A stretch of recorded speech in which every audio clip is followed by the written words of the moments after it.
Os evangélicos na política brasileira contribuíram para piorar o país ou para melhorar? A discussão a respeito do Estado e a participação em imagens muito grotescas, até em CPIs, os caras orando de mão dada, uma coisa dentro do próprio Congresso, mas ao mesmo tempo também manifestando sua fé. Você acha que isso atrapalha na evolução do país? Eu acho que o Brasil tem tanto problema de disfuncionalidade no Estado e na sociedade, na elite, na distribuição de riqueza, que eu não acredito que dê para dizer que os evangélicos per si são um problema a mais. É claro que há um certo olhar de mal-estar com a ideia de dentro da máquina do Estado alguém rezar, como uma CPI, você está dentro da máquina do Estado, né? Uhum. Então, com alguém rezar dentro da máquina do Estado, porque o Estado é constitucionalmente laico, apesar de evocar Deus. Uhum. Então, assim,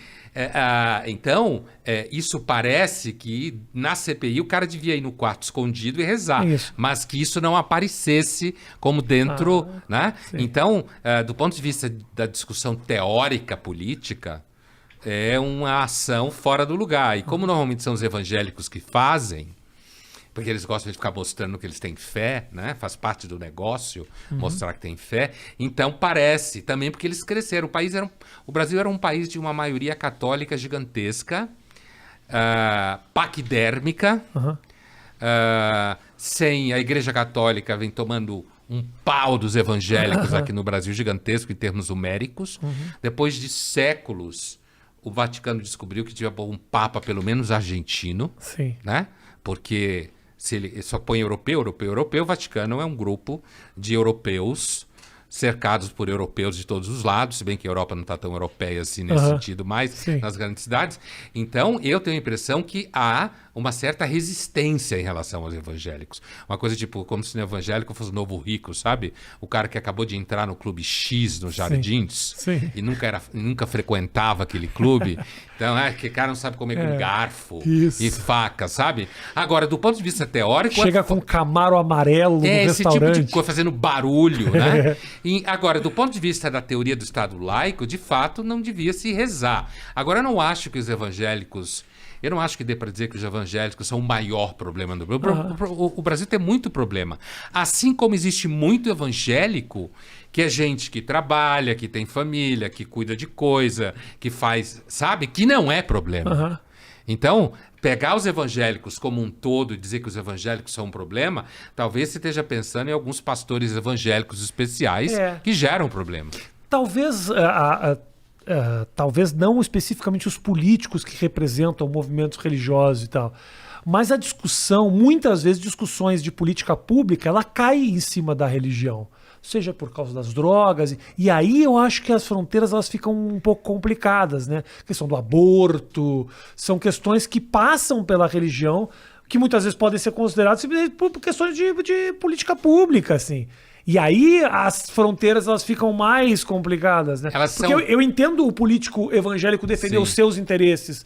Agora, quando a gente começa a discutir, mas aí a vida começa aqui ou começa ali, passa por Deus em algum momento essa discussão.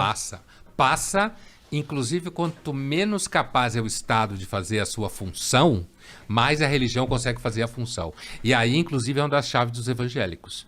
Os evangélicos operam com franchise, praticamente, certo? São super ágeis em termos de business. É um Starbucks da... É um Starbucks de Jesus, da fé, né? Da fé. Então, assim, o resultado é que, muitas vezes, o Estado não consegue fazer o trabalho de política pública junto às populações vulneráveis, como se fala. Mas aquele bairro tem uma igreja. Tem. E aquela igreja... se transforma no programa de final de semana. E aquela igreja faz com que os filhos se encontrem. E aquela igreja faz com que os filhos namorem. E aquela igreja faz com que as crianças fiquem longe das drogas. Certo? E aí a igreja emplaca. Ela promete entregar Jesus e ela entrega. E aí o Estado, que inclusive é disfuncional, então ele não consegue chegar lá e dizer, peraí, então, essa discussão aqui essa discussão do aborto ou a discussão do sexo, eu lembro que eu escrevi uma coluna alguns anos atrás sobre a Damares e que deu um pau danado E claro, a Folha colocou na primeira página um trecho da coluna, porque a Folha gosta de sangue. E quem trabalha na Folha normalmente gosta de sangue, né? Então, assim, e aí era uma coluna em que eu dizia que a Damares tinha razão. A Folha. Certo? Que é mais aqui. Ah, é? Vamos foder o Pondé aqui. Bota esse Não, negócio. assim, porque a gente gosta de sangue, né, na Folha. Então, assim, aí eu dizia em algum momento da coluna que a Damares tinha razão, né? Tinha razão no sentido de que as famílias deveriam proteger as suas filhas de um sexo precoce. E devem mesmo. Porque você tem meninas de 14, 15 anos com filho. Fazendo sexo, Sim. certo? E ela tem um filho com 15 e vai ter outro com 17, Sim. certo?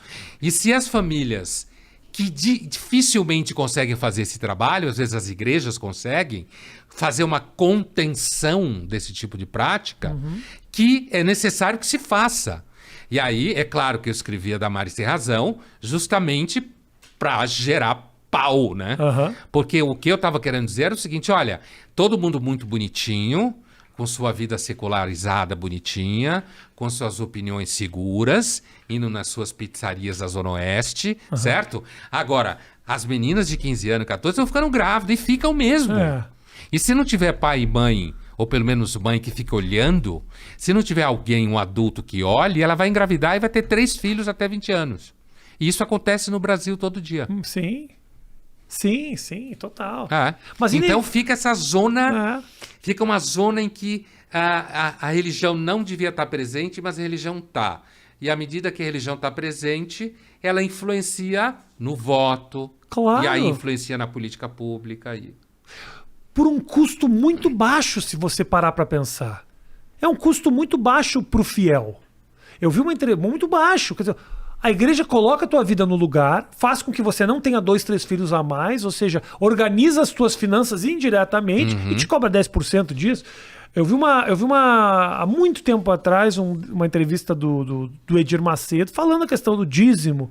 10%, porra, tinha 10% das pessoas, que absurdo. E ele fala uma coisa que, porra, te faz olhar a questão de outra forma. Só um pouquinho, 10% você acha muito? Deixa eu falar uma coisa. Eu pego esse sujeito desempregado, batia na mulher, alcoólatra, os filhos desacreditados no mundo das drogas, porque como o pai não trabalha, está em casa mesmo, não tem como cuidar da família, a mãe desesperada fazendo 2, 3 empregos para poder botar algum dinheiro dentro de casa. Eu pego esse cara, consigo um emprego para ele, ou pelo menos boto a vida dele no lugar, a ponto dele conseguir botar uma roupa para ir para uma entrevista. Esse cara melhora de vida, a situação na casa melhora, os filhos voltam. Eu tiro 10% disso? Você acha que eu tô cobrando caro? Porra, se não fosse por isso, o cara tava morto. Eu tiro 10% do sucesso desse cara, porque muitas vezes ele também é um cara que tá mal no emprego, que não precisa estar na desgraça. É um cara que tá mal no emprego, meio desacreditado. Eu vou lá dar uma injeção de autoestima nesse cara que ele chega, melhora de emprego, quer dizer... Então, assim, é uma visão muito... Essa crítica de longe, falar que a igreja é o grande vilão e que rouba o dinheiro, é patética, é muito simplista. É exatamente isso. E isso é interessante, eu inclusive cheguei a fazer discussões dessas em sala de aula, né? Usar argumentos exatamente esses que você acabou de citar. Por quê? Porque é interessante falar isso, principalmente para quem lá vai ser, sei lá, um jornalista, quando crescer, na faculdade, né, e pretende ser jornalista, que gasta uma puta grana na análise, certo? Faz uma puta grana na análise e dá problema para os pais, e às vezes o analista fala e aí o cara fica sensibilizado porque o analista viu o que ele falou. É claro que isso é um estereótipo. Nas redes sociais a gente tem que fazer sempre reparos, né? Porque a semântica é de uma pobreza gigantesca, né? Então, assim, e no entanto, na igreja... acontece exatamente isso. Quer dizer, se você fizer a conta, provavelmente tá saindo mais barato. Você ganha amigo, ganha cidadania. Ganha uma comunidade. Você ganha uma comunidade. Que se preocupa com você. Exatamente. Você ganha o que fazer todo dia à noite. Essa coisa de parar de bater na mulher, ter emprego, parar de beber e a família começar a funcionar. Em troca, você vive de acordo com aquela regra. Claro. Então, eu acho que um dos grandes equívocos do pensamento acerca das coisas é normalmente achar que a gente consegue mais do que a gente consegue. Perfeito. Entendeu? Perfeito, é isso.